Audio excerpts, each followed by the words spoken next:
Okay, so today we're going to learn about valence electrons and ions. And we've already done some of this, and some of this will be background knowledge for you guys, but let's go ahead and put some definitions together and learn why these are two really important concepts in chemistry. So valence electrons are the outermost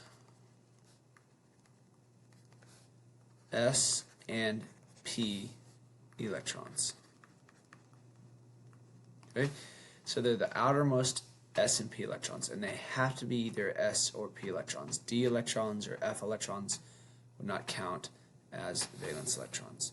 So if we have an atom like, let's say, carbon, its electron configuration is 1s2, 2s2, 2p2. Okay, so its outermost S and P is in the second level. So we've gone to the second level, so we don't care about the first level. In this case, it has 2 electrons in the S and 2 electrons in the P, so it'd have 4 valence electrons. Okay, and something we know that all the elements that are underneath carbon on the periodic table would have this same ending of their electron configuration. 3s2, 3p2, so on and so forth. So all the atoms or elements underneath carbon in the periodic table will also have 4 valence electrons. And this is a trend that's true for all families on the periodic table. So everything in column 1, or the alkali metals and hydrogen, will have, I'm drawing my periodic table right here real quick. Okay, so everything in this first column will have 1 valence electron. Everything in the second column will have 2 valence electrons. Jump over here to boron. Everything under boron will have 3 valence electrons. Everything under carbon will have 4 valence electrons. Everything under nitrogen will have 5 valence electrons. Everything under oxygen will have 6 valence electrons. Everything under fluorine will have 7 valence electrons. Now, except for helium, which has 2 valence electrons, all the rest of the noble gases will have 8 valence electrons.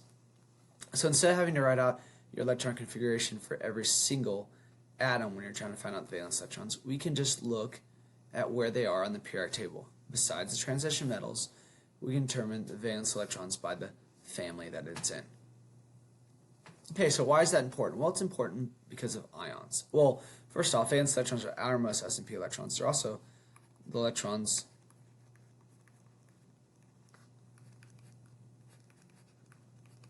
that interact, for the most part, during a chemical reaction. Okay, so our valence electrons, since they're the outermost electrons, they're the electrons that are going to be exchanged or shared during a chemical reaction. So it's really important to know how many valence electrons they have and what atoms want to do. Well, one thing that we're learning about first with atoms is ions. So an ion is an atom that has gained or lost an electron.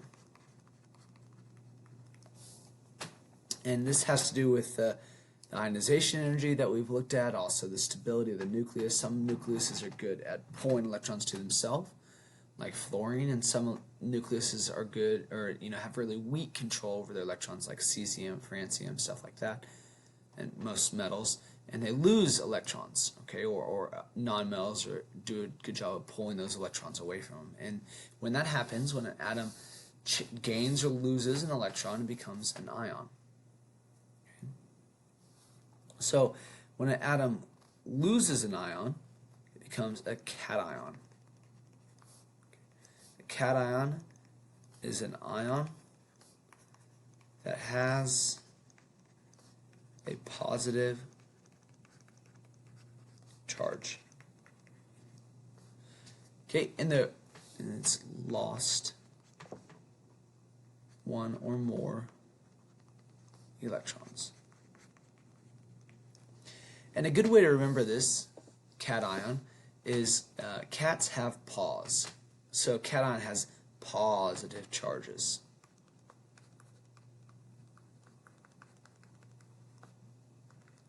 Okay, so a cation has a positive charge.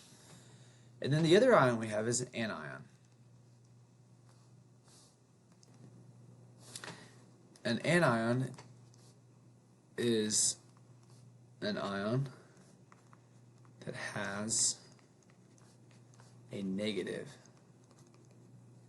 charge, or it has gained one or more electrons. Okay, and it's negative. All right.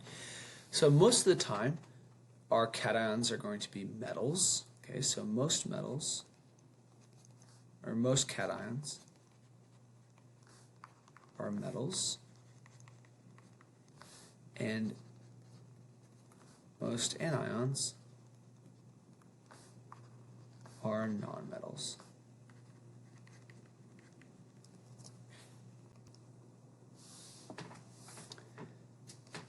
Atoms will gain or lose electrons to gain this, or to have, I guess you'd say, the same electron configuration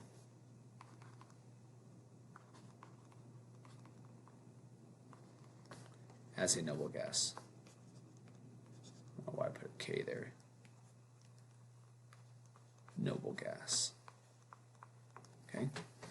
Or, in speaking with valence terms, almost always you'll gain or lose to get 8 valence electrons. Okay?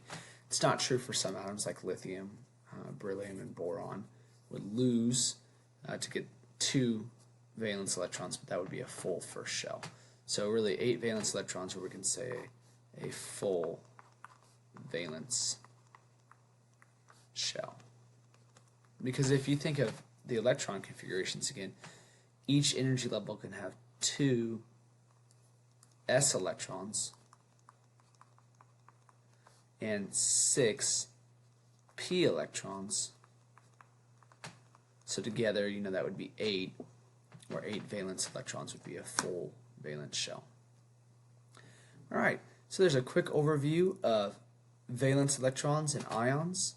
Okay, and we're going to sit in here because first we have to learn how atoms gain or lose those charges, and then we're going to start looking at ionic compounds and how do you mix and match the cations plus the anions to get a neutral compound.